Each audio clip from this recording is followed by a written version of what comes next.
జై తెలంగాణ. ఇవాళ వరంగల్లో యావత్ తెలంగాణలో అత్యంత ప్రసిద్ధమైనటువంటి భద్రకాళి అమ్మవారి దర్శనం చేసుకోవడం జరిగింది. చాలా సంతోషంగా ఉంది.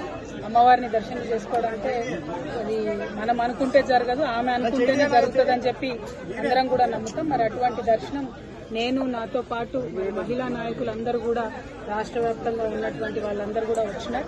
వారందరితో కలిపి ఇక్కడ దర్శనం చేసుకోవడం, స్థానిక నాయకులు గౌరవనీయులు వినయన్న గారు, సత్యవతి రాథోడ్ గారు, విజయ్ భాస్కర్ గారు, జాగృతి నాయకులందరూ, టీఆర్ఎస్ నాయకులందరూ ఆధ్వర్యంలో చక్కగా దర్శనం చేసుకోవడం జరిగింది.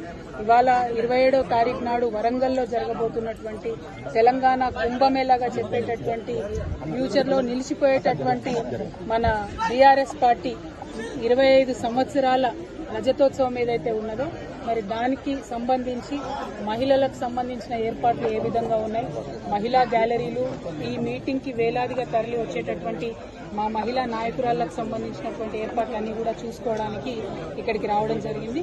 మరి ఆ ఏర్పాట్లన్నీ కూడా ఇప్పుడు కొద్దిసేపు అయినాక నేను, మా జిల్లా అధ్యక్షులు గౌరవనీయులు వినయ్ భాస్కర్ గారు అందరం కూడా వెళ్ళి చూసుకొని రావడం జరుగుతుంది. అదేవిధంగా మరి వచ్చేటటువంటి సభకు వచ్చేటటువంటి మహిళా మండపైనా, నాయకులకైనా, కార్యకర్తలకైనా నేను రిక్వెస్ట్ చేసేది ఏంటంటే మనం సభకు వచ్చిన తర్వాత ఎక్కడి వాళ్ళం అక్కడ వెహికల్స్ ఒక పద్ధతి ప్రకారం పార్కింగ్ చేసుకొని అందరం కూడా సభ లోపలికి ప్రవేశించి ప్రశాంతంగా కూర్చొని కేసీఆర్ గారు చెప్పేటటువంటి సారాంశాన్ని, స్పీచ్ మొత్తం కూడా శాంతం విని ఆ తర్వాతే బయలుదేరే విధంగా మనం చాలా సిస్టమేటిక్గా ఒక క్రమశిక్షణతోని రావాలి. దానికి సంబంధించి అన్ని ఏర్పాట్లు పెద్ద ఎత్తున జరుగుతూ ఉన్నాయి. Thank you. జై తెలంగాణ.